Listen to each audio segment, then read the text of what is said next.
Boa noite, meu amigo Emanuel Rebouças.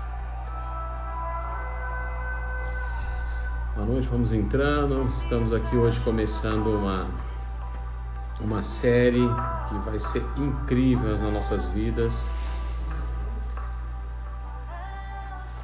Vamos começar essa série falando sobre os 10 mandamentos.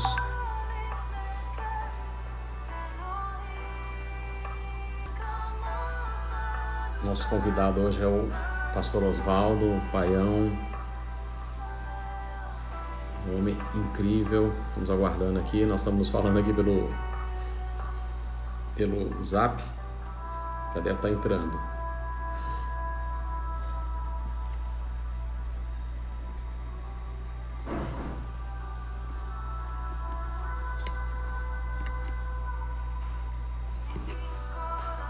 Vamos esperar aqui, nosso amigo.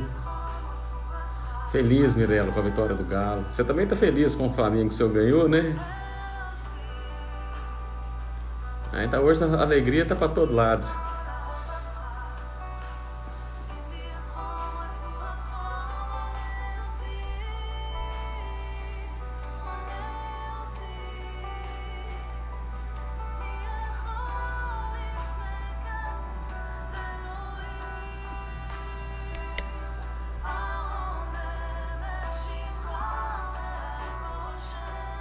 Vamos aqui chamar aqui nosso amigo.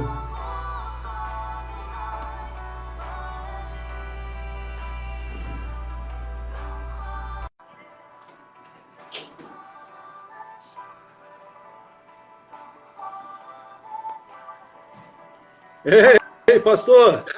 Pronto, chegou. Chegou quem faltava? Chegou. O nosso amigo. Como está o senhor aí? Deixa eu ver se a luz... melhorou Agora aqui. sim, deu a luz. Haja luz, né?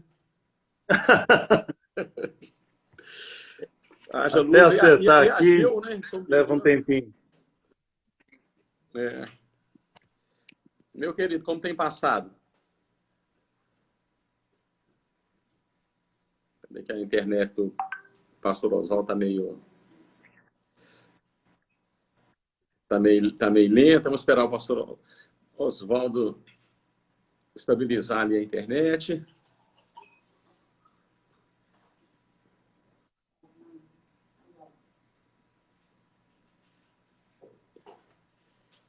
Enquanto isso aqui, deu certo aí, meu querido? Ajustando, né? Vamos ajustando. Um abraço aqui para a tia Kilvia. Muitos amigos queridos por aqui. Dá para seguir sim. Estou te ouvindo bem.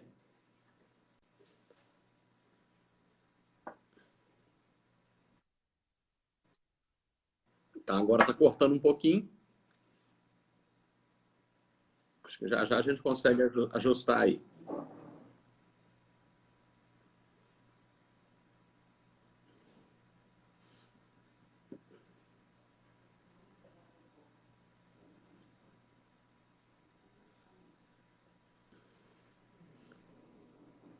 Vamos esperar você estabilizar aí, meu amigo. Então, não, aqui tá estável. Ou é a internet, ou é alguma coisa aí. Às vezes dá uma travada aqui para mim. Mas vamos lá. Né? O nosso intuito, nós vamos começar hoje uma série de lives falando sobre os 10 mandamentos. E nessa série de lives, o nosso ilustríssimo primeiro convidado é o pastor Osvaldo Paião, que dispensa comentários, né, apresentações, mas mesmo assim eu vou apresentar, né? Que é o responsável pelo projeto da Bíblia King James no Brasil, né? Foi o pastor Osvaldo que trouxe a Bíblia King James em língua portuguesa, vamos dizer assim, em língua brasileira, né? Para cá, para nós, e somos muito abençoados por isso. Somos extremamente enriquecidos, né, por essa literatura. É uma das minhas Bíblias preferidas. Eu uso a King James e a Bíblia Judaica completa, que também foi o senhor que ajudou na correção. né? Ou seja, há uma ligação muito forte aí dentro daquilo que o Senhor te deu conosco aqui. Isso é uma bênção, né? A gente poder estar tão próximo aqui nesses laços do Senhor. Eu vou fazer um comentário aqui inicialmente, meu querido, porque quando a gente começa a divulgar, quando a gente começa a falar para algumas pessoas sobre 10 mandamentos, e eu já vou te dar a palavra, a primeira coisa que as pessoas falam é: ah, mas Jesus não destruiu os 10 mandamentos, não renovou, não aboliu, não refez, né? Ah, mas esse negócio de 10 mandamentos não é coisa de lei, agora nós estamos vivendo debaixo de graça. E, infelizmente, há tanto ensinamento que foi aplicado no nosso coração de maneira equivocada, que fica parecendo que quando Jesus ele apresenta a nova aliança, ele está fazendo com que a nova aliança seja uma coisa inútil, né? E, infelizmente, isso trouxe muitos problemas. Eu vou ler um texto aqui rapidinho sobre Mateus 22, dizendo justamente isso que nós estamos falando. Que fala o quê? Mateus 22, 36, ele vai dizer o quê? Aqui lendo na Bíblia, King James, obviamente. Mestre, qual é o grande mandamento da lei? Respondeu-lhe Jesus: tu amarás o Senhor teu Deus de todo o teu coração e de toda a tua alma e de toda a tua mente. Este é o primeiro e grande mandamento. E o segundo é semelhante a este: tu amarás o teu próximo como a ti mesmo. Aí, aqui está a chave, né, pastor? Desses dois mandamentos dependem. Ele está dizendo aqui o quê? Depende toda a lei e os profetas. Não quer dizer que esses são os únicos, mas diz que, apesar de que se a gente for trazer isso, principalmente dentro da regra de ouro da Beit Hillel, né? O que Hillel falava? Fazei com o seu próximo aquilo que você gostaria que ele fizesse contigo. Disso depende toda a Torá. Vá e pratique. Né? Então, o Hillel ele ensinava isso. E aqui Jesus está dizendo o quê? Amar a Deus sobre todas as coisas e amar o próximo a si mesmo. Em João, ele vai dizer o quê? Um novo mandamento eu te dou. Que aí supera a regra de Hillel, que vai dizer: ama ao próximo, eu te amei. Né? João 13. Aí a coisa fica muito mais pesada, fica muito mais difícil.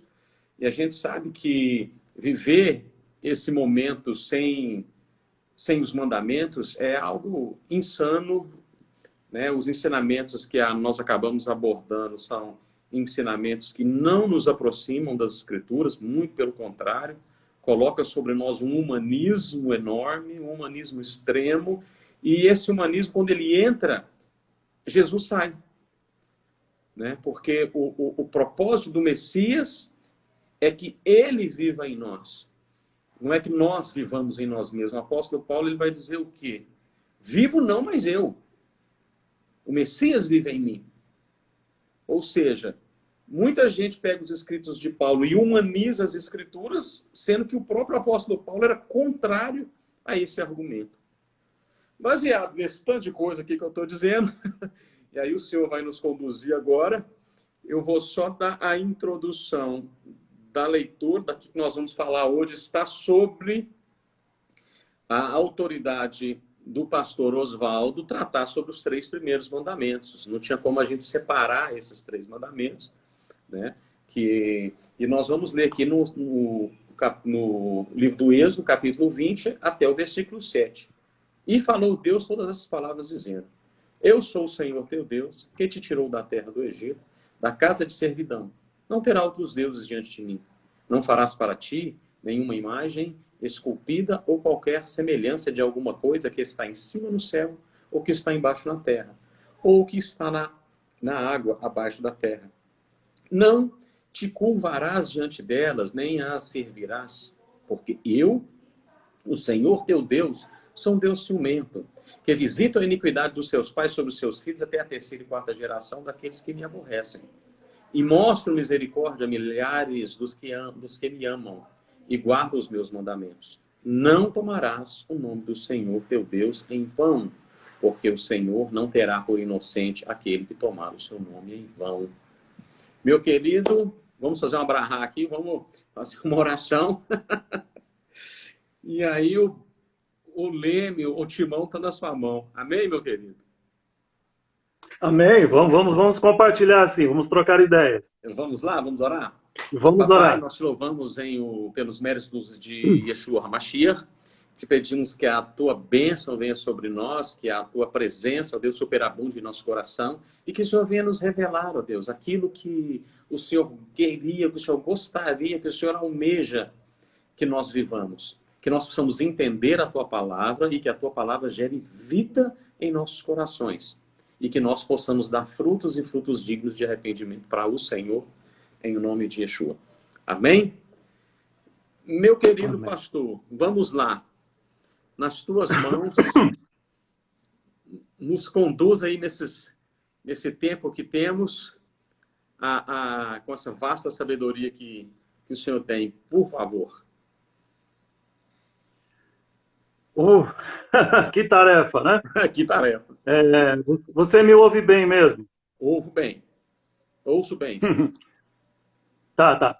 Então, não é porque na sua introdução você colocou tantas coisas importantes que eu fiquei aqui preocupado em qual delas pegar para poder ressaltar e eventualmente colocar alguma coisa que contribua para o raciocínio.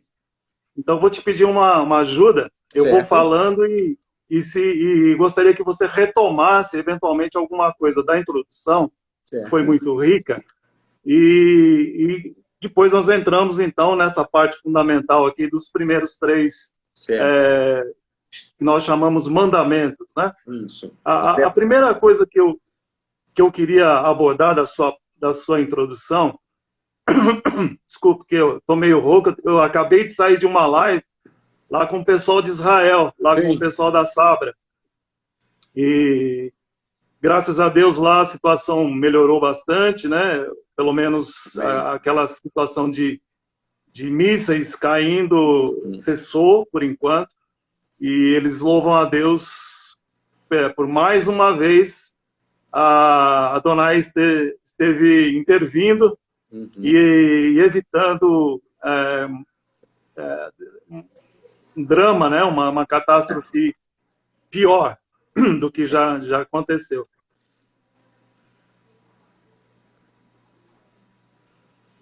Não vou te oferecer porque não dá para você experimentar. Estamos meio longe, né? Mas eu queria, então, retomar a sua introdução, chamando a atenção, se eu pudesse, é que isso é coisa que Deus provê, e claro que Ele nos usa para falar, mas às vezes eu fico com a sensação de que as palavras parece que voam, né? Elas não...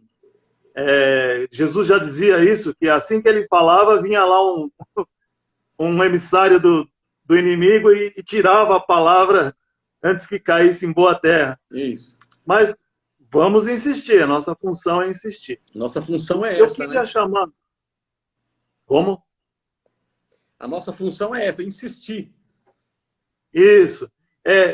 Tem um delayzinho, uma demora entre a sua fala e a minha. Então, desculpe que às vezes vai haver uma certa interrupção. Tranquilo, sem problema.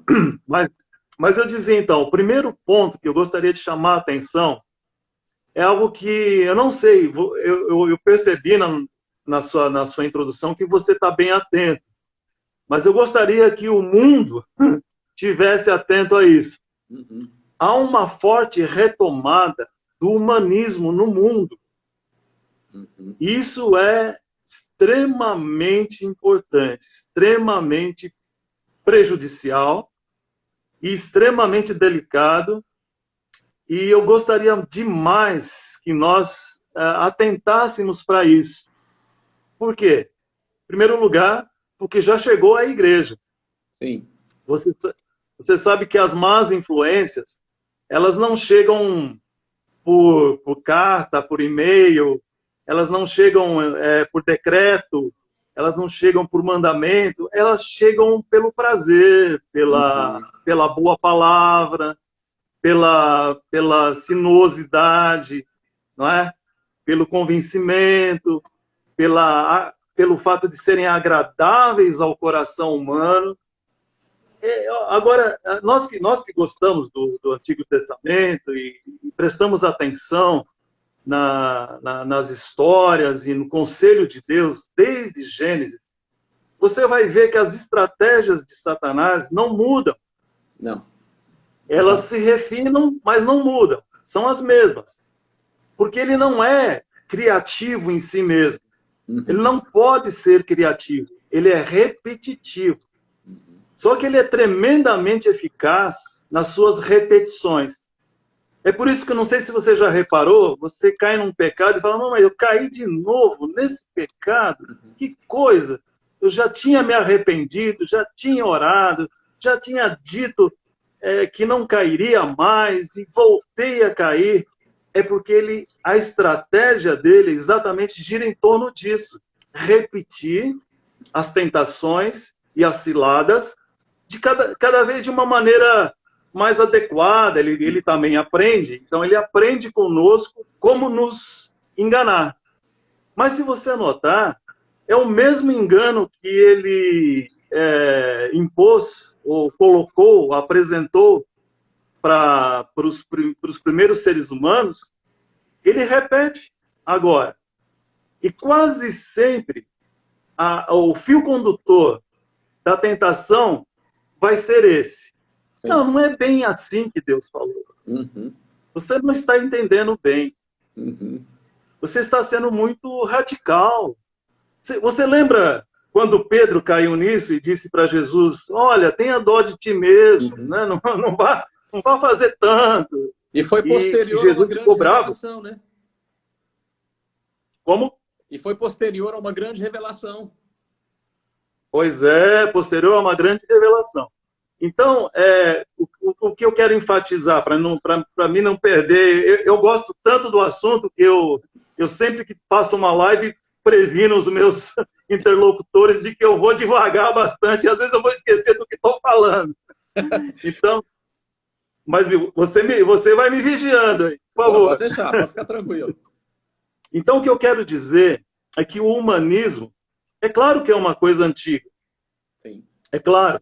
Ele vem logo depois da Idade das Trevas, lá da idade em que a cultura se embutiu para dentro dos mosteiros, na Idade Média, né? Idade das Trevas, e depois houve o Renascimento, houve toda uma busca de conhecimento desenfreada, houve as primeiras grandes invenções, e aí está o humanismo no meio.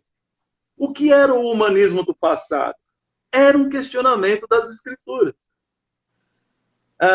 Grandes pensadores cristãos haviam produzido um material fantástico de reflexão teológica, mas ficou, por um grande período, por uns 400 anos, ali embutida no meio da Idade Média e das idades anteriores, restritos aos mosteiros, né? Tanto que o Humberto Eco, no Nome da Rosa, retrata um pouco dessa busca, né?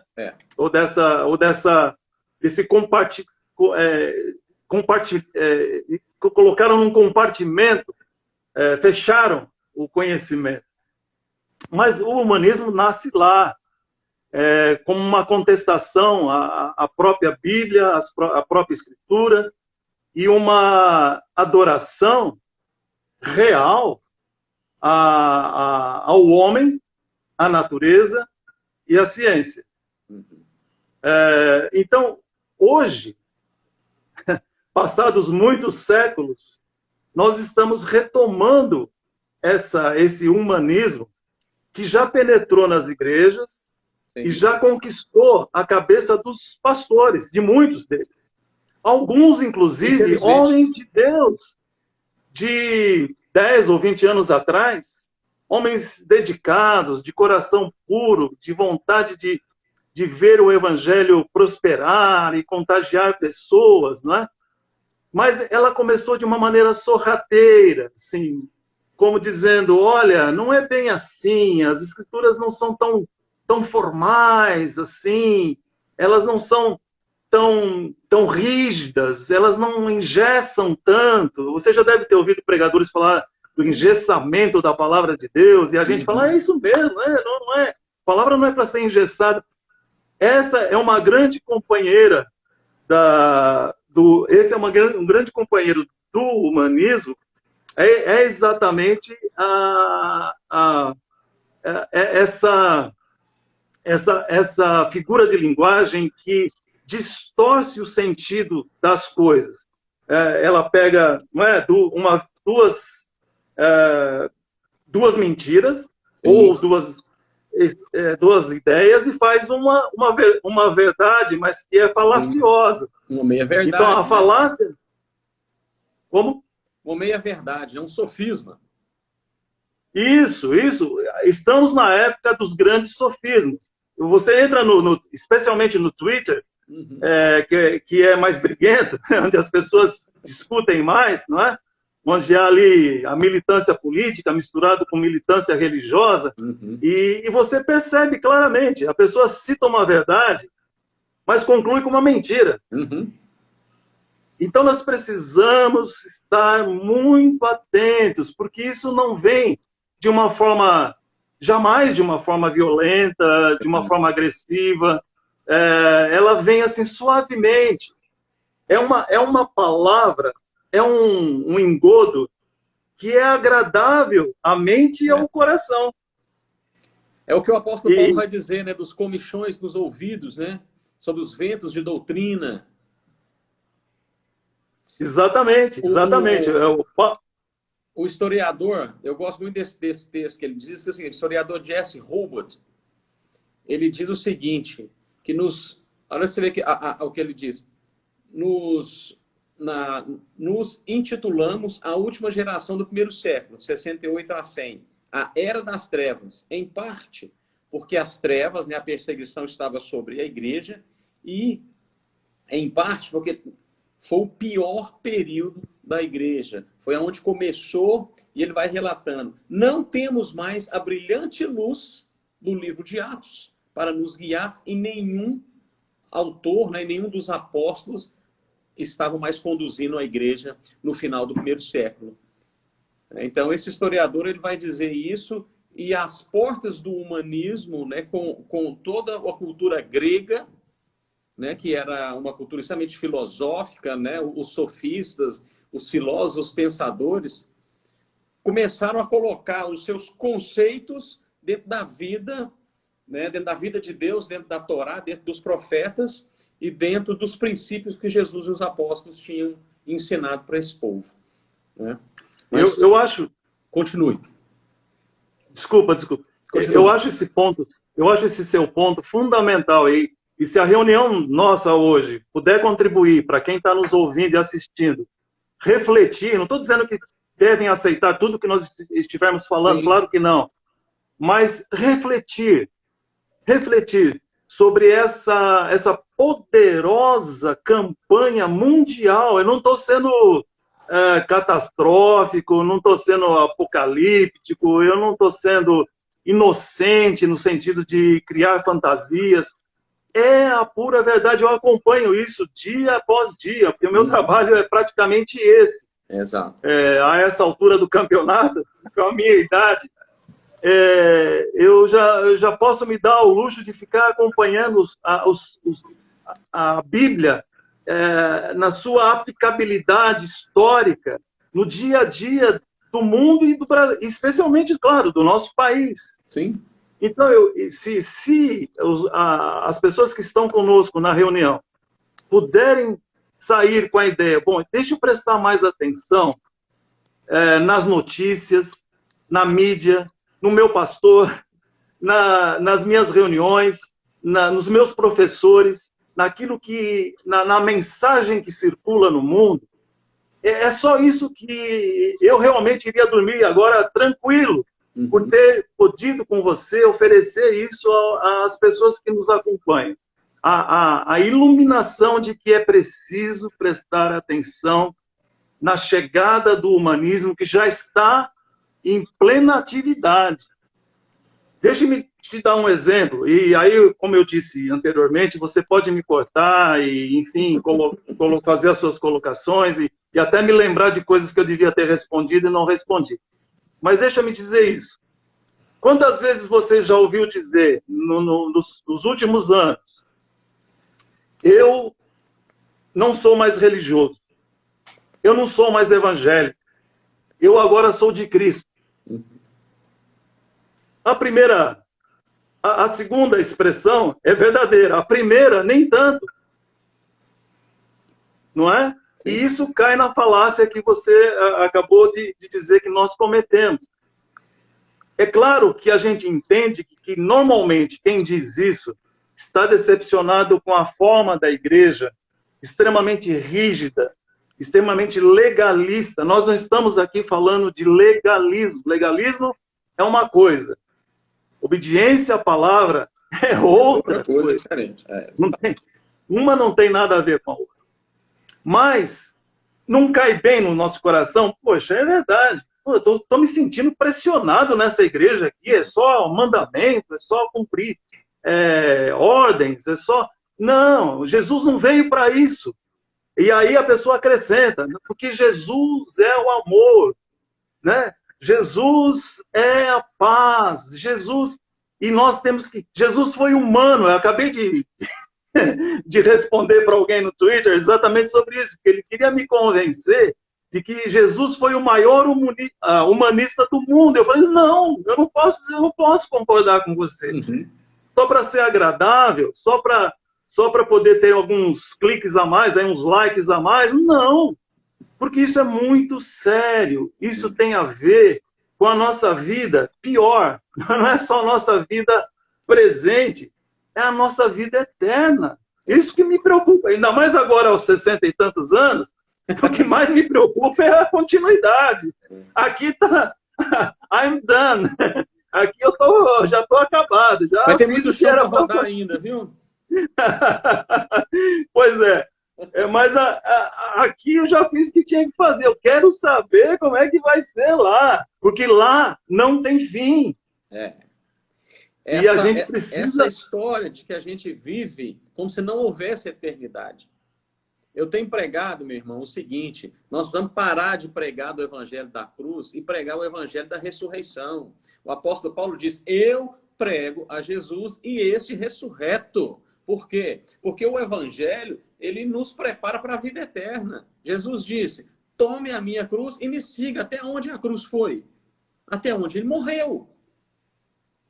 E nós estamos, por 20, 30 anos, carregando a cruz porque não queremos morrer.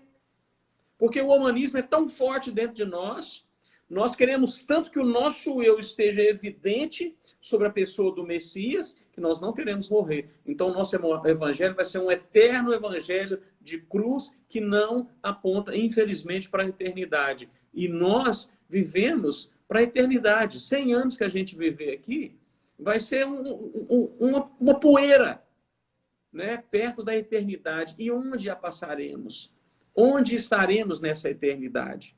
Essa é a grande pergunta que precisa ser feita. Quando você fala, você não precisa obedecer mandamento. Eu gosto muito do texto de Apocalipse 22, 14, quando ele vai dizer o quê? Ele diz, para aqueles que guardam os mandamentos, bem-aventurados são os que guardam os mandamentos. Por quê?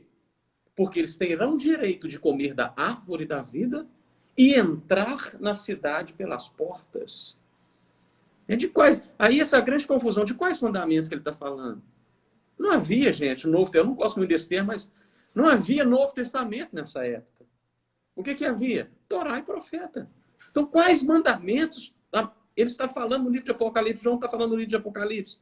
Os mandamentos que o próprio apóstolo Paulo vai dizer, que João vai dizer, que são puros, que são verdadeiros, que são bons e que são eternos. Exatamente. É isso. Então, se puder ficar no nosso coração a ideia de, pelo menos, desconfiar das conversas que nós ouvimos, das pregações que acompanhamos, das palestras e lições de escola, e, enfim, de teólogos, não estou dizendo para vivermos amedrontados e distantes de todo e qualquer estudo. Pelo contrário, quanto mais estudo, melhor. Agora, é parte desse conhecimento a percepção de que qual é o interesse dessa pessoa estar falando o que está falando? Essa é uma grande pergunta hermenêutica, não é? Para a gente poder,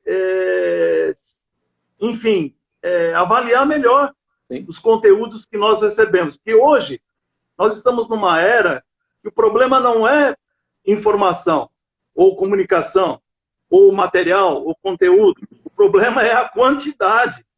Nós não temos humanamente capacidade de absorver tudo. Exato. Então você tem que ser seletivo.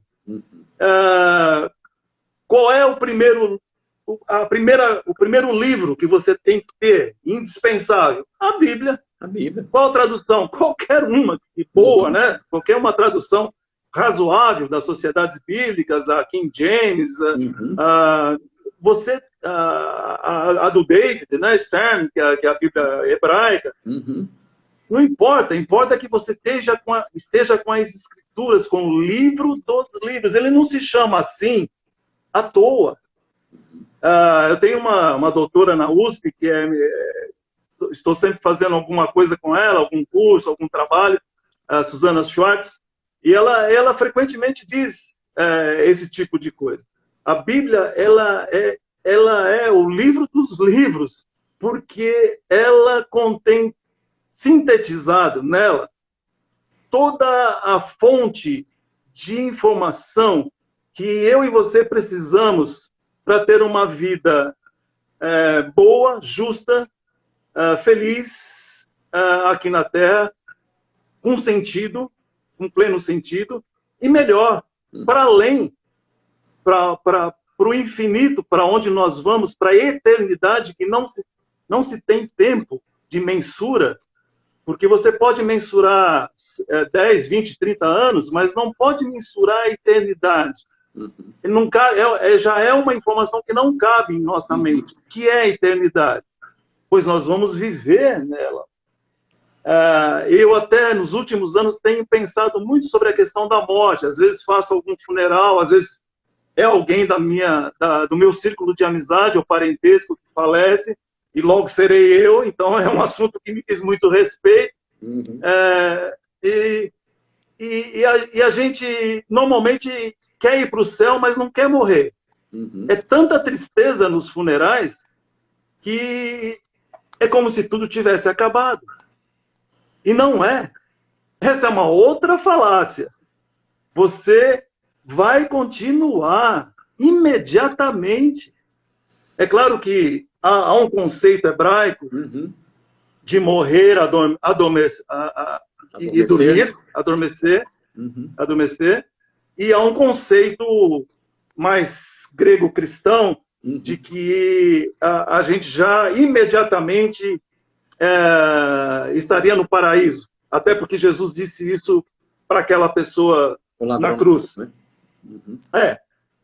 Na verdade, ele era um criminoso, não era só um ladrão. Mas um criminoso contra Roma, né? Não era um ladrão, né? Vamos dizer assim. Era alguém que... ficou convencionado que ele é o bom ladrão ainda por cima, né? Aí é um cara que então, matava romanos, vamos dizer assim.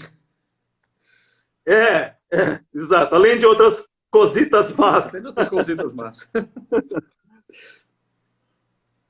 Mas então é isso. A nossa dimensão com a palavra de Deus é fantástica. Então, a primeira obra que você tem que ter e ler de ponta a ponta, várias vezes, é a palavra de Deus. Porque ele não tirou o povo do Egito, levou para o deserto para adorá-lo. Mas ele tinha um presente, além da adoração. Ele não só queria a adoração pela adoração. Quando chegaram no Monte Sinai, ele entregou a Torá. Ele entregou a palavra. E você lembrou muito bem há pouco, quando você disse assim, dos 2 mandamentos.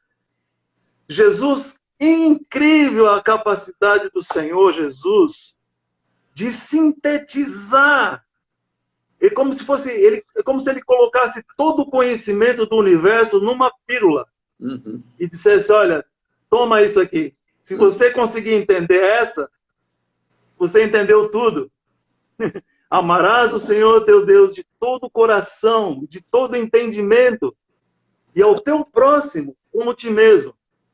Olha, essa professora da USP, ela é perita em escavações, em arqueologia, e ela estava dizendo, a Bíblia é Bíblia para ela, na conta dela, há 24 séculos. 24 séculos. Nenhum livro tem tanto tempo e tanta autoridade. Se você acha que se fosse uma bela história confeccionada por um autor fantástico ou por uma equipe de editores, ela duraria mais de 24 séculos de plena autoridade.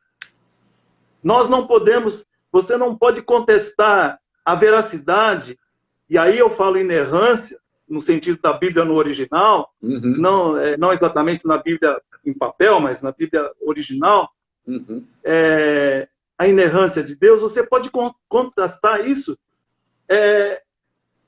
vendo que não há um erro, não há quem siga um versículo, um texto, um contexto da Bíblia e que prove que está errado, que não deu certo. Sim.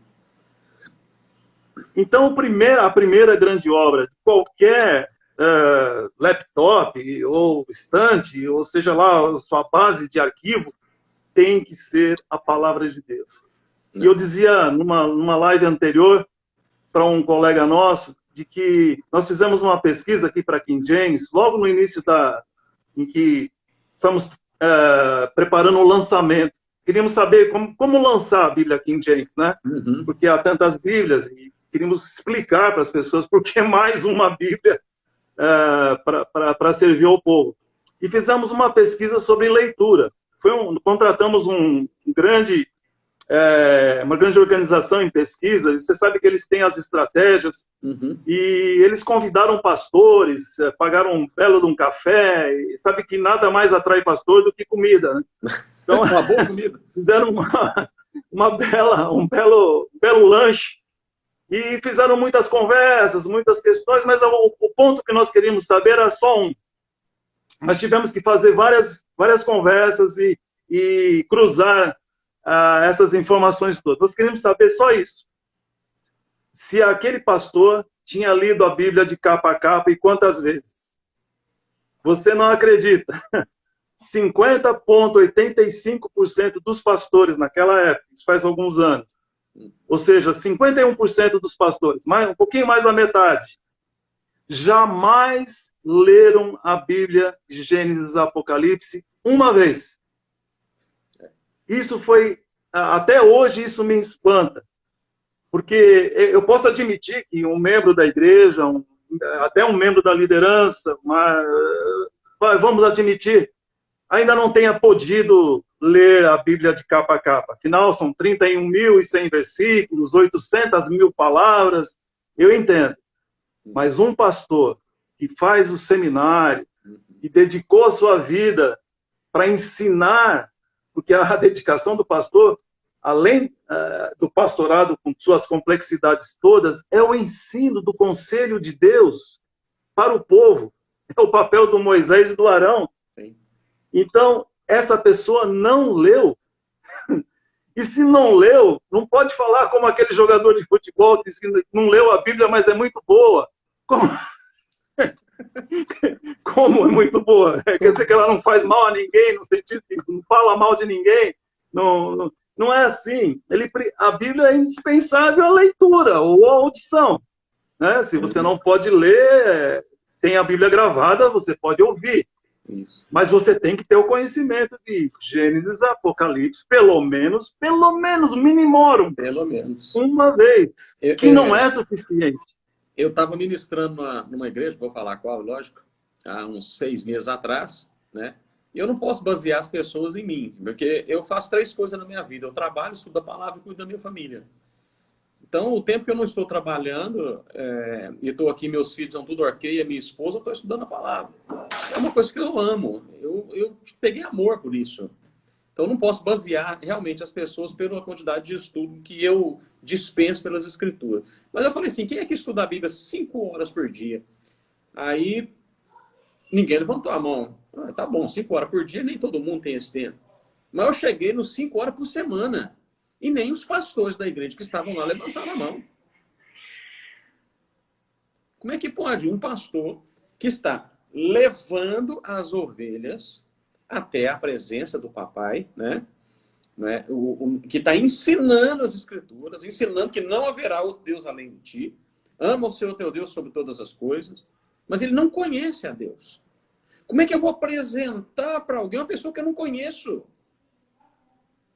E aí a gente precisa voltar onde o Senhor começou. É por isso que a igreja está tão humanizada, porque aí eu vou subir no púlpito para falar das coisas que são pertinentes à minha pessoa, e não sobre coisas que são pertinentes ao meu Pai. Não coisas que são pertinentes àquele que criou todas as coisas e ao qual, em breve tempo, estaremos prestando conta. Então, se você não gasta tempo com isso, né, como é que você vai ensinar? Como é que você vai introduzir as pessoas nesse entendimento? Isso não é uma questão de ser engessado ou ser impositivo ou cumpridor de mandamento. Então, fazer como os judeus lá em Jerusalém, né, que tem aquelas mãozinhas para poder marcar o texto, para poder não tocar o sefer, né, o rolo da lei com as mãos, ele tem aquela ajuda, né? E ficam se balançando para lá e para cá para não dormir enquanto estudam. Não é necessário esse nível de sacrifício, como você bem disse. A Bíblia é um prazer, é um grande prazer, é um maior prazer. Maior prazer. É o maior. E a gente e é uma coisa gostosa, porque a maior parte das pessoas que a gente conhece, ou das obras, e não vou nem dizer dos autores, porque o Frei Beto uma vez me disse o seguinte: olha, não queira conhecer os autores das obras. Eu disse, por quê? Aí ele me contou uns 2 ou 3 que ele amava e que quando ele conheceu se decepcionou profundamente. E eu fiquei com aquilo. É fato. A gente não deveria mesmo querer conhecer os autores humanos das obras, porque realmente são falhos como nós. Mas você não precisa dessa rotina ditatorial, né, de monge, de quase budista, de ficar ali numa atenção rotineira e sacrificante de ler a Bíblia. Não, mas é fundamental conhecer o pensamento de Deus, é a única fonte que nós temos. Essa foi uma outra briga que eu tive recentemente, porque a pessoa dizia que nós estamos idolatrando a Bíblia, e de que Deus fala além da Bíblia, e de que a Bíblia é só um livro. Nós temos que adorar a Deus por Jesus, que é homem como nós e sente como nós. Veja as falácias, né? Veja como o engano vai solapando o nosso entendimento. E sem perceber, de repente você está concordando, é assim mesmo. Puxa, Jesus é homem, ele compreendeu as nossas fraquezas, então eu sou homem, sou fraco, e você vai baixando o nível. Isso. E volta no Éden. O homem querendo ser igual a Deus. Então ele pega Jesus e coloca ele na sua estatura. Eu não preciso da Bíblia, porque a Bíblia vai me revelar um Deus que eu não estou a fim de conhecer. Mas eu pego Jesus, coloco ele do meu tamanho, é um homem que é só amor. É aquele Jesus lá de Woodstock, né? Cabeludo, com pé no barro, fumador de maconha, tomando LSD e amando todo mundo. Pode tudo. É só que é amor, é paz e amor. Eu lembro que, se a gente for estudar um pouquinho a história nessa época, que até queriam comparar Jesus com os essênios, né? Dizer que Jesus era um essênio, né? Pelo estilo de vida, porque eu não quero me parecer com Jesus, eu quero que ele se pareça comigo. Então eu acredito que essa seja a grande questão humanista. Jesus é que precisa se parecer comigo, e assim, nessa estatura, a gente é brother. A gente é companheiro. Eu lembro muito bem que isso que você está contando é do meu tempo de conversão. O tempo dos hippies, né? Uhum. E tinha um autor fantástico, que acho que você deve conhecer, foi muito famoso, Aldous Huxley. Ele escreveu diversos textos e ele pregava isso. Diz que a expansão da mente precisava ser produto de uma ajuda química. Uhum. E ele escreveu muitos dos textos, né, com essa ajuda química para poder ampliar a mente. E a grande proposta do humanismo é tirar Deus e colocar o homem no lugar dele. E isso já aconteceu no começo do Renascimento, quando na França, preste atenção na França, sempre observe a França como está. Quando na França, na Catedral de Notre-Dame, eles tiraram o crucifixo e colocaram uma estátua de uma mulher e chamaram-na de a deusa razão. Essa tal deusa razão, na verdade, era a esposa do prefeito de Paris. Mas qual que era a ideia por trás disso? É evidente, isso é emblemático, isso é pouco falado, poucas pessoas se lembram ou conhecem essa história e deviam ler sobre isso. Tiraram o crucifixo da Catedral de Notre-Dame, que era um grande símbolo cristão da época, e colocaram uma estátua de uma mulher e a chamaram a deusa razão, dizendo que a partir daquela data o homem se prestaria reverências à razão, ao humanismo, à ciência, que voltou a ser tão falada hoje, no teu tempo, no meu tempo, se falava muito, né? A ciência comprova, parece que era uma chancela, parece que era um selo de qualidade. A ciência comprova, a gente nem sabia quem era a ciência. Qual o nome? Quem é o nome da ciência? Quem comprovou isso? Mas falou a ciência comprova, todo mundo acreditava. É uma ideia, é uma tentativa de tirar, a Bíblia diz, né? Então, a ciência comprova. Não estou desmerecendo a ciência, eu mesmo sou um apaixonado de astronomia, por exemplo. Apaixonado. Mas uma coisa é uma coisa, outra coisa é outra coisa. Então, queria que ficasse isso claro para a gente. Houve um momento histórico em Paris, na Catedral de Notre-Dame, que se tirou o crucifixo que representava Jesus e a palavra e se colocou a Deus a razão.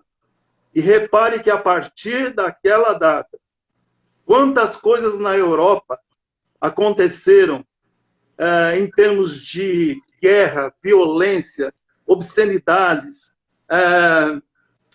depressão, doenças, neuroses, todas elas surgiram na Europa. E o afastamento brutal da palavra de Deus, que até hoje, se não é pior, é igual.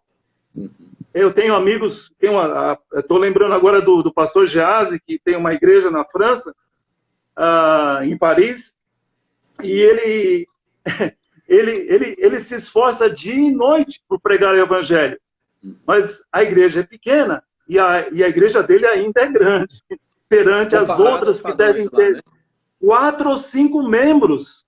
Não a dele tem bem mais, mas eu falo, em geral, as igrejas são... Eu estive em Oxford para fazer um curso e fui à igreja de Wesley, e tinha 8 ou 10 pessoas naquele dia. O pastor pregou porque era pago pelo governo para pregar, então ele era um profissional do púlpito. O organista, que era pago para tocar, mais 2 diáconos que eram pagos para servir, e alguns turistas, e talvez uma pessoa da região lá, mas o resto era turista. E não é exceção, é o comum na Europa. E nós sabemos que, feliz ou infelizmente, há vezes em que isso é uma felicidade, às vezes é uma grande infelicidade, a história passa pelo Oriente, vai para a Europa, passa pelos Estados Unidos e chega até nós. Nós somos o fim da linha. Como diz o Papa, nós somos o fim do mundo, onde as coisas estão chegando.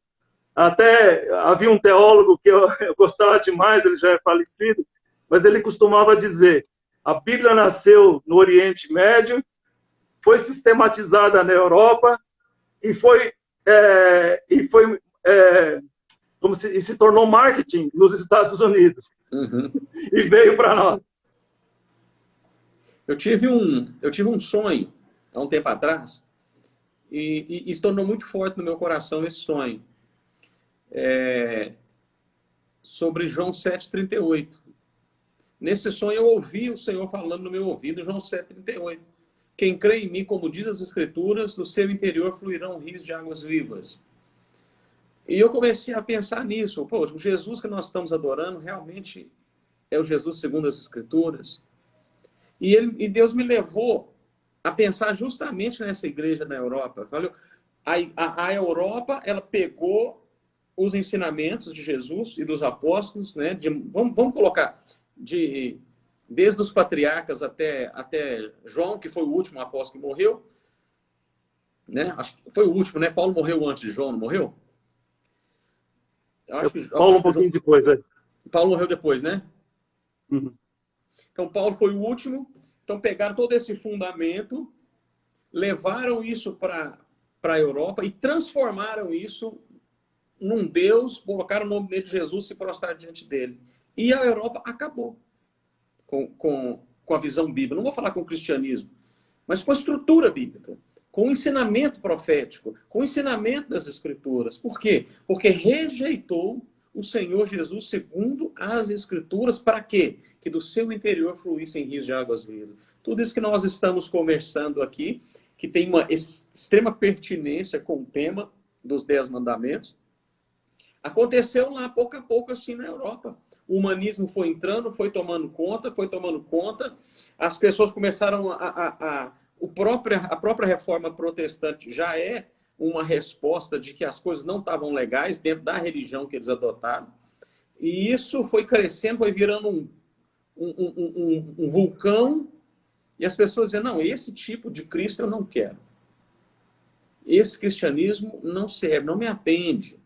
Se Jesus for isso aí que esse povo está pregando, eu não quero. E o que acontece é que a Europa hoje, é como o senhor está dizendo, igrejas com 5 pessoas. Igrejas que só tem pastor porque o governo paga e obriga ele lá a pregar. Não existe mais amor. Né? Não existe mais aquela chama que nós brasileiros ainda carregamos com muito ímpeto. O brasileiro é extremamente amoroso, então tudo que ele pega para fazer, ele faz com um ímpeto gigantesco. Mas estamos caminhando em passos largos para isso. Eu não sei se o senhor concorda comigo, mas eu vejo que se nós não mudarmos isso, nós somos a Europa de amanhã. Sim, e é isso que nós precisamos. Havia um historiador que eu gosto demais, chamado Arnold Toynbee. Ele é o criador da teoria da história pendular. Nós vamos e voltamos, sempre aos mesmos pontos, com configurações um tanto diferentes, mas a mesma base. Então, se nós não cuidarmos, nós seremos a Europa de hoje. Amanhã, logo aí. Por hora, nós experimentamos aí uma espécie de... É difícil arrumar um termo, para não ser impróprio, mas é uma espécie de reavivamento, ou de avivamento da igreja, mas em bases. E aí vale a pena chamar mais ainda a atenção para bases desse avivamento festivo da igreja. É como você colocou muito bem, isso não é uma festa, isso aqui, né, exatamente. Tá certo que nós temos o Shavuot, né, que é uma grande festa, mas não é uma festa no sentido brasileiro, como, por exemplo, festejar o campeonato do São Paulo ontem sobre o meu Palmeiras. Não é isso. E nós estamos vendo igrejas muito influenciadas, primeiro, nos últimos anos passados, por um neopentecostalismo exacerbado, com pouca doutrina e muita mise-en-scène, muito jogo de cena, muita revelação, muita invenção. vamos dizer assim, com a palavra mais clara possível. Muita revelação e pouca informação, né? Isso. muito carisma e pouco caráter. Isso. Muito carisma e pouco caráter. Quer dizer, muita manifestação, muito oba-oba, mas na hora mesmo de passar um cheque sem fundo, que não existe mais cheque praticamente, mas naquela de passar um cheque sem fundo é 1, 2, a pessoa nem pensa. Que Deus abençoe. Ele ainda usa o nome de Deus em vão, que é um dos mandamentos aqui que a gente não deveria cair, né? Até porque, só abrindo um parênteses rápido aqui, os grandes contratos na época do Antigo Testamento eram feitos de boca, nem de fio de bigode era ainda. Isso foi uma inovação na Europa. Uhum. Era de palavra mesmo. Eu te dizia, eu vou fazer, eu vou pagar, eu vou, e fazia, a menos que morresse, claro. Uhum. Mas estando diante das possibilidades, não se prometia coisa que não se cumpria. Se você era uma pessoa temente a Deus. Claro que existiam muitos incrédulos já na face da terra, mas os crentes da época honravam a palavra. Então, até me perdi aqui. O que nós estamos falando mesmo?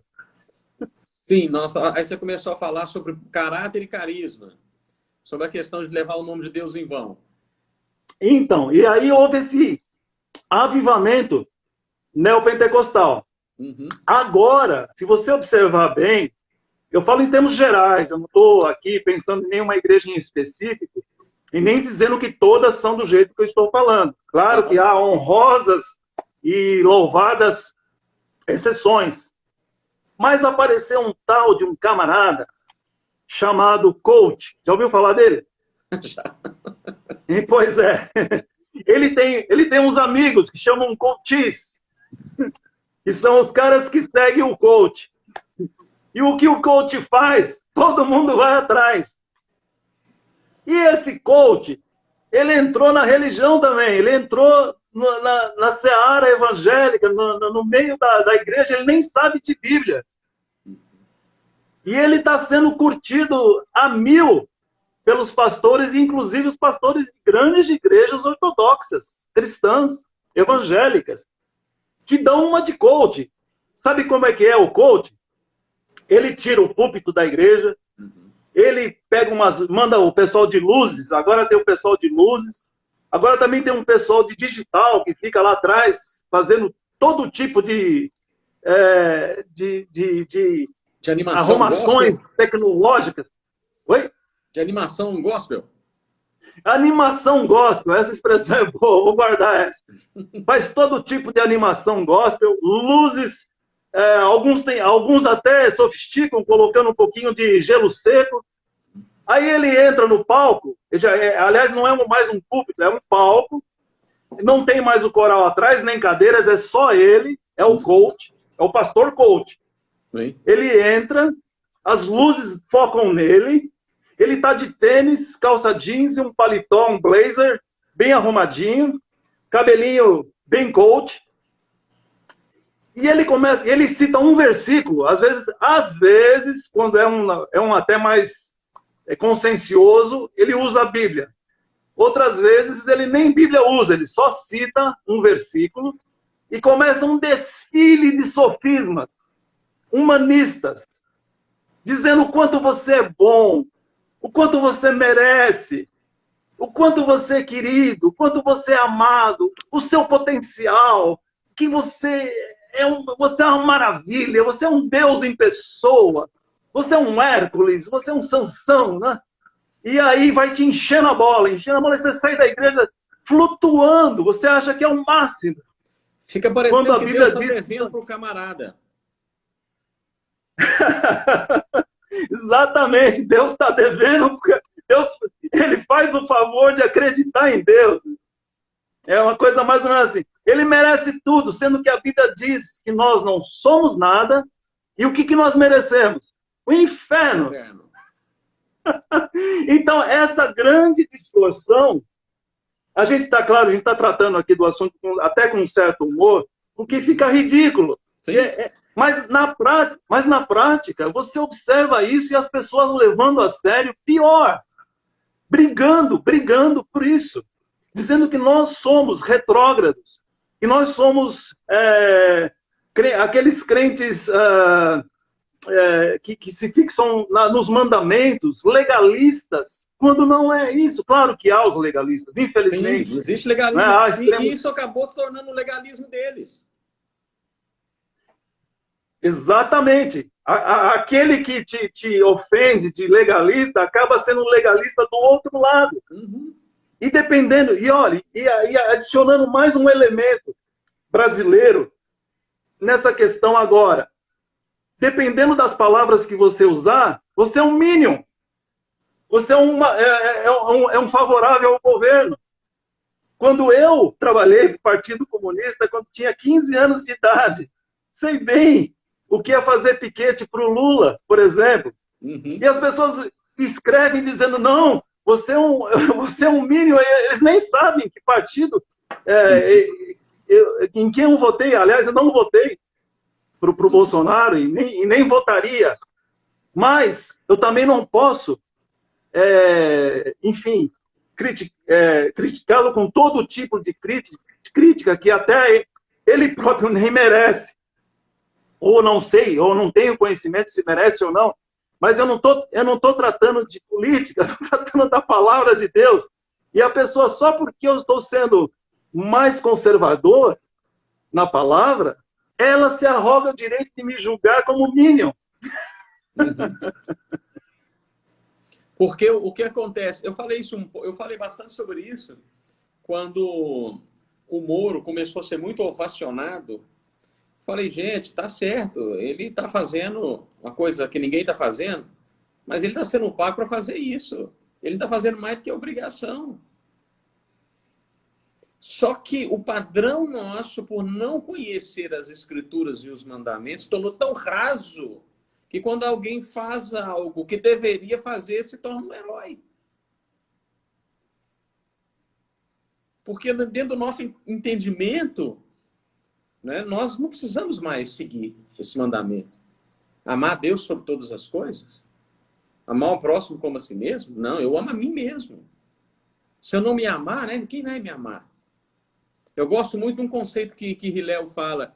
Ele vai dizer o seguinte: se eu não pensar em mim, quem é que vai pensar? Se eu pensar somente em mim, quem eu sou? Se eu não fizer hoje, quando? Nós perdemos esses sensos, né, de moldar a nossa vida fundamentada em princípios bíblicos, e estamos fundamentando a nossa vida no princípio dos coaches. Eu briguei muito em relação a isso que você está falando, porque eu até acho que o coach é muito bom, né, para administrar uma empresa. Dentro da empresa ela é essencial, mas a igreja não é uma empresa. A igreja é o lugar onde os filhos se reúnem para adorar o Pai. E quando os filhos se reúnem, eles precisam saber a regra da casa. Porque os meus filhos dentro da minha casa não fazem o que eles querem, não. Eles fazem aquilo que eu e a minha esposa determinamos como regras. E por que é que nós, como filhos de Deus, queremos viver no mundo que Ele criou sem regras? E ficamos abordando e trazendo para sobre nós regras de homens que não respeitam as regras. E esses caras se tornam os nossos heróis e os nossos guias. É como Jesus diz, cegos dirigindo outros cegos. Exatamente, porque quem não tem a consciência, o Ruá, né, o Espírito de Deus em si, realmente está perdido. Sim. E é como se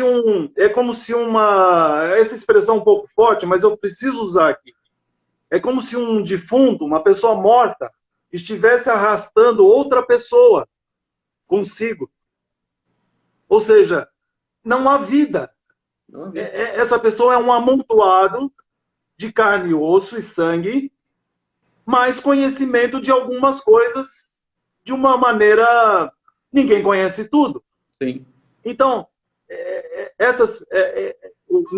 você lembrou muito bem, nós não estamos aqui contra os coaches, nem contra os coaches. É uma prática administrativa, mercadológica, muito interessante, viável, mas não é a solução, não é a vida. A solução e a vida é a palavra de Deus. Ponto. Não adianta, você pode... Olha, como diz a Susana Schwartz, lá da USP, você pode fazer o que for, mas são 24 séculos. Não é hoje, não são 10 anos, são 24 séculos em que a palavra de Deus não se contradiz em nada, não erra em nada nos seus conselhos. É incrível. Ora, e o mundo não consegue perceber isso. Olha, eu desafio, aliás, até é temerário esse desafio, não é? Mas contradizer um princípio bíblico e ver se dá certo. Sim. O problema é que alguém disse assim, nós temos, normalmente os humanistas dizem isso, né? Nós aprendemos com os erros. Só que tem um detalhe, nós não temos tanto tempo assim. Não temos, nós não somos... Para tantos erros que vamos aprender. Vida, né? De repente, quando você aprendeu boa parte do que tinha que aprender, você morreu, ou está morrendo. Uhum. Aí não dá mais para aproveitar. Sim. Porque a vida tem suas fases, não é? E chega aquela época, você pode perceber uma pessoa aí, até 10 anos ela tem um nível elementar de conhecimento, está sob a tutela dos pais, na maior parte das vezes. Aí dos 11 aos 21, ela começa a se desenvolver, dos 31 aos 40 ela casa ou se firma no trabalho, tem o seu desenvolvimento. Chega aos 40, ela tem, ou um pouco mais, um pouco menos, ela tem a crise dos 40, que é a vontade de voltar aos 30. E aí ela repete todos os erros que fez aos 30, ela repete aos 40 e 50. E aí ela vai amadurecer depois dos 60, mas muitos não chegam lá e muitos morrem logo depois. Quer dizer, não há tempo para aprender com tentativas e erros. Se você pode aprender com quem já sabe, ou pode aprender com a palavra de Deus, o seu tempo de terra vai ser muito mais produtivo e eficaz. Você não vai ficar... Senão, o que vai acontecer? Está na Bíblia. O que vai acontecer é que um percurso que poderia ter sido feito em 2 anos vai levar 40 anos e você vai morrer no deserto. Exatamente. E nem vai conseguir entrar na Terra. Meu querido, nós estamos aqui, eu acho que o Instagram vai nos derrubar já já. Eu preciso... vai? O papo está tão bom que nós ficaríamos aqui a noite inteira. Tem tanta coisa para a gente dizer. Né? E nesse tempo onde a gente só fala daquilo que somos, quando a gente começa a falar daquilo que ele é, né, o assunto não tem fim, ele é inesgotável. Mas eu vou dar alguns anúncios, fazer alguns avisos, e nós vamos continuar até o Instagram deixar. Vamos fazer isso. Mas é o seguinte, nós estamos começando essa série. Amanhã nós vamos ter um assunto muito polêmico, o pastor Oswaldo. E amanhã quem vai estar conosco é um queridíssimo, um cara que eu amo muito, que é o Rosh Sadok. É um cara apaixonado por Jesus. Eu amo ele de verdade. Ele escreveu agora recentemente a tradução da Peshitta do aramaico, né? Dos evangelhos. E ele vai falar do assunto mais polêmico de todos aqui para nós. Se aguardar mandamento já é polêmico, se falar sobre 10 mandamentos já é polêmico, muito quanto mais você falar do quarto, né? Que é santificar o sábado. Porque foi tão roubado de nós o conceito que se falar qualquer outra coisa, você fala assim, não santifica a sexta-feira, meu irmão. Os caras, beleza, tá tranquilo, mas o sábado não. O sábado é coisa de adventista, né? Coisa de judeu. Então, não vou fazer isso. E nós vamos falar desse assunto amanhã. Esteja aqui conosco a partir das 20 horas. Vamos estar aqui. Você vai ser extremamente abençoado. Nós vamos falar desse conceito do sábado dentro de uma perspectiva para nós, como vida prática, né? E não como doutrina e regra de lei. Vai ser uma bênção. Também nós temos aqui na nossa live hoje, junto conosco aqui, nos assistindo, o apóstolo Jonas. Tem um curso incrível de hebraico. Vocês podem ver aqui. Eu vou até pedir para ele colocar aqui o www.aleph.com. Incrível. Está aqui conosco em Fortaleza. E nós temos muitas coisas para fazer juntos aqui. E essa cidade, nós estamos marcando, nós comemoramos a festa de Shavuot aqui, o pastor. reunimos aqui a unidade pastoral, mais de 50 pastores, e na segunda-feira, perdão, das 13 às 18 horas, nós celebramos uma festa com muito louvor, adoração, leitura dos 10 mandamentos, né? E recebendo a Rua HaKodesh mesmo sobre nós, foi um Pentecoste, uma festa incrível, né? E não tem porquê nós não celebrar, não encontrarmos Jesus em meio às festas bíblicas. Não são festas judaicas, não. São festas bíblicas, que os judeus faziam porque eles amavam a Deus sobre todas as coisas, né? Que eles praticavam porque Deus era acima de tudo na vida deles. Então, eles praticavam essas festas. Então, meu querido Oswaldo, eu quero te dizer, cara, para mim é um prazer estar aqui contigo. Eu tenho muitas coisas que nós precisamos dizer e muitas coisas que nós vamos compartilhar. E eu acredito que nós vamos voltar outras vezes para falar sobre esses assuntos tão pertinentes às Escrituras. Nós estamos vivendo momentos onde, se nós não nos apegarmos aos mandamentos, nós vamos ser levados pelos ventos de doutrina. Paulo, na época dele, pregando para os gregos, pregando para os gentios, ele já dizia, cuidado, não se deixe levar por esses ventos de doutrina, não se deixe levar por esses sofismas. Permanece fiel. A lei, ela é pura. Não vou falar lei, não. A Torá, é isso que está escrito lá. Foi traduzido como lei, mas está escrito lá é Torá. A Torá é verdadeira, a Torá é pura, os mandamentos são eternos. Né? E Pedro vai falar, depois que isso aqui está prestes a ser tudo destruído, qual é o tipo de vida que você vai viver se você não guarda mandamento? Os mandamentos, eles são para nós o que? Um deleite. Eu amo o Salmo 119. O 116 vai dizer, eu aguardo a salvação porque eu guardo mandamentos. Então, você vê, Davi vai dizer o quê? Eu tenho prazer na sua Torá. Eu medito nela de dia e de noite. Não é à toa que Davi é um dos 7 pastores de Israel.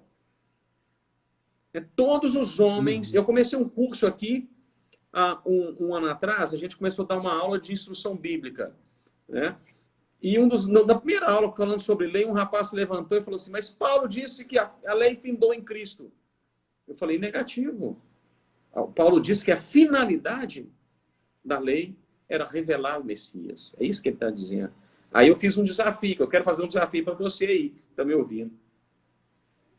Qual dos 10 mandamentos, quais das leis mesmo do Senhor, que você deixar de praticar, que você praticar, perdão, vai ser prejuízo na sua vida? Que você não vai ser o melhor patrão, um melhor empregado, um melhor esposo, né? Uma melhor esposa, um melhor filho, um melhor amigo. Quais das leis que você praticar que vai trazer prejuízo para a sua vida e para aqueles que te ouvem? E eu sempre tenho lançado esse desafio, porque nós precisamos enxergar a Torá como aquele mel, né? O sábio de Israel diz que a Torá é o mel, ela é doce, mas quem fabrica o mel é a abelha. Então, quando você come esse doce de maneira equivocada, você vai acabar sendo ferroado. E aí, graças ao sangue do Cordeiro, que nos dá perdão sobre todas as coisas. Nós temos na palavra o começo, o meio, o fim e o além. E nós damos... a gente precisa ser sincero, a gente dá pouco valor à palavra. Pouco valor. Se nós dessemos mais valor àquilo que está escrito na palavra, não no sentido de sermos legalistas, de novo, vou chamar essa atenção. Não é no sentido de ser legalista. É claro que nós somos fracos, somos homens, Sim. Somos sujeitos a todo tipo de paixão, mas é por isso mesmo que temos a palavra para nos ajudar. O único livro confiável com as palavras de Deus embutidas é tudo o que Deus queria dizer? Então, provavelmente não. Ele guardou um pouco para a eternidade. Mas é o suficiente para nós atravessarmos o deserto. Isso que a gente precisa entender. E o deserto é o nosso hoje. com todas as provações, fraquezas, doenças, epidemias, decepções, tristezas, desentendimentos, guerras, ódio. Você pode listar à vontade a quantidade de coisas ruins pelas quais nós passamos no deserto. O vazio existencial, as perguntas tantas, por que, Senhor? Por que, Senhor? Mas se nós não nos ancorarmos na palavra, não depositarmos, como diz mesmo, você repetiu o primeiro mandamento, o amor de todo o nosso coração, a palavra de Deus, e portanto a Ele, que é a palavra, não é? Ele é o verbo, eu sei que é complicado de entender tudo isso, como Ele sendo Deus, é a palavra, é Jesus, é Yeshua, é complicado, mas é assim que é.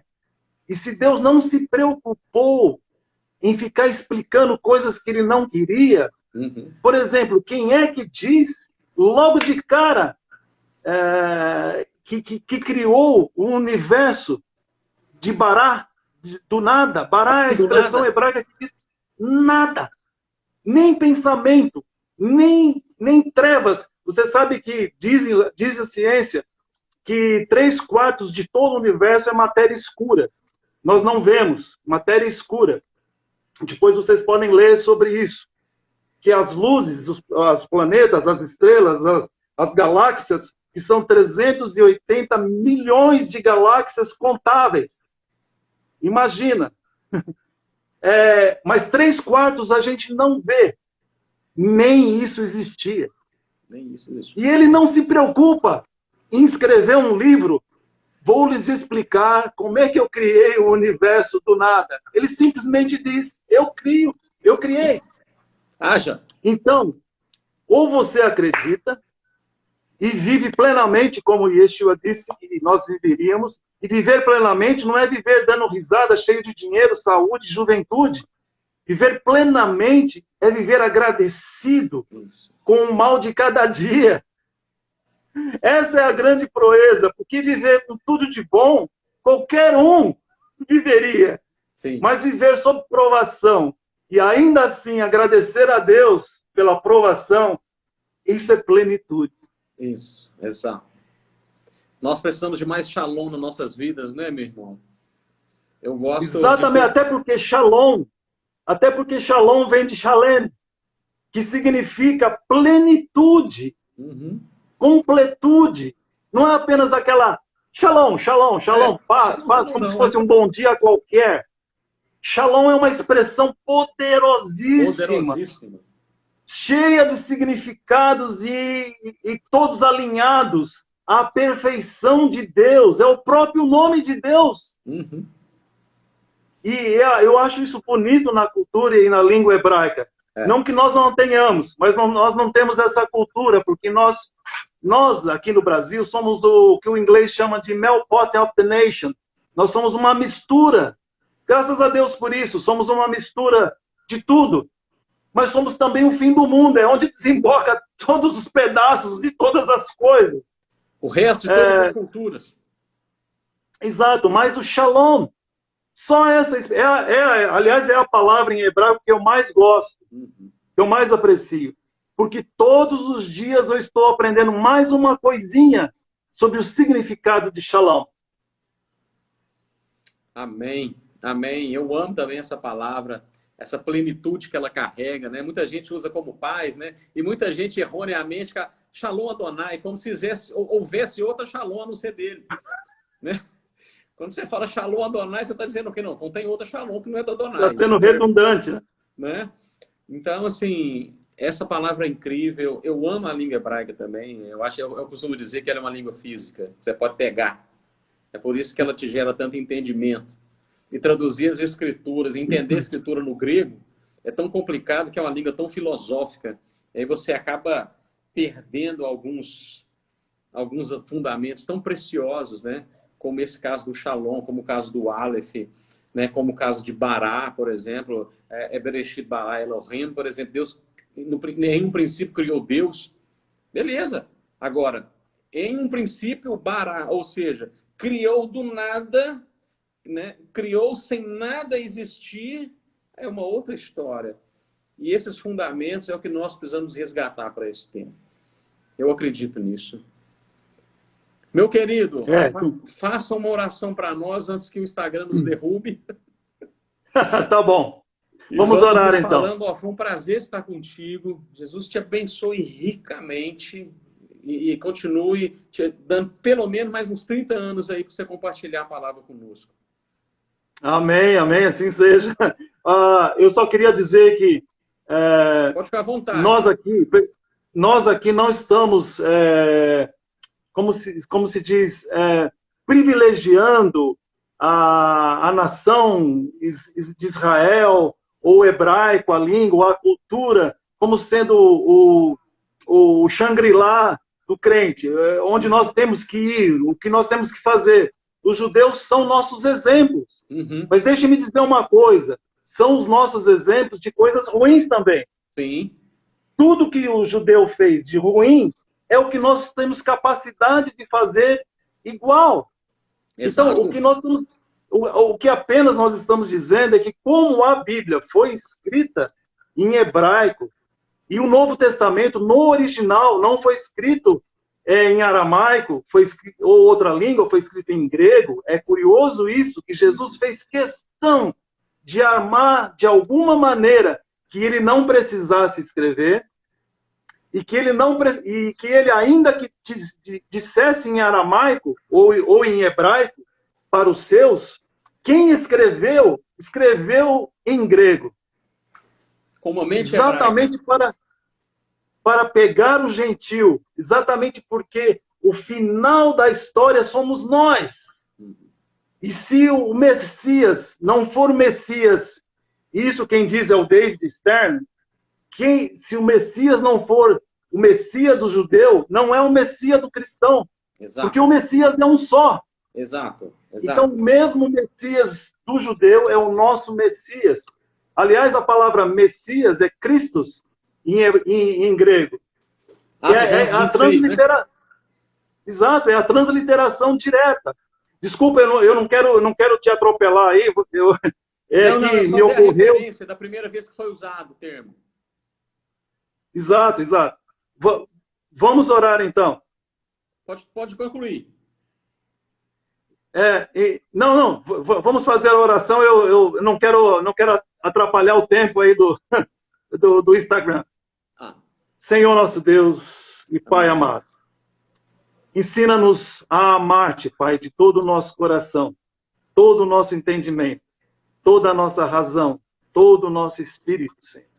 A colocarmos a nossa confiança nas tuas poderosas mãos, ó Pai.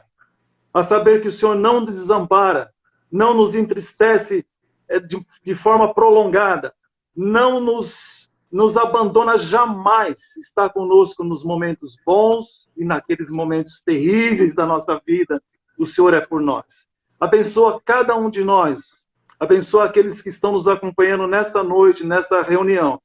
Amém. Em nome do nosso Senhor Jesus. Amém. Amém. Amém, meu querido. Vamos nos falando. Em breve voltaremos. Não perca a nossa aula de amanhã. Vai ser extraordinária. Né? E nós vamos tratar de todos os 10 mandamentos nessa série. E vai ser incrível, tanto para mim, quanto para vocês que me ouvem. Muito obrigado, meu querido, pelo seu carinho. Apesar da sua tristeza do seu time ter perdido ontem, eu, como sou atleticano, estou aqui em alegria que o meu time ganhou. Não é?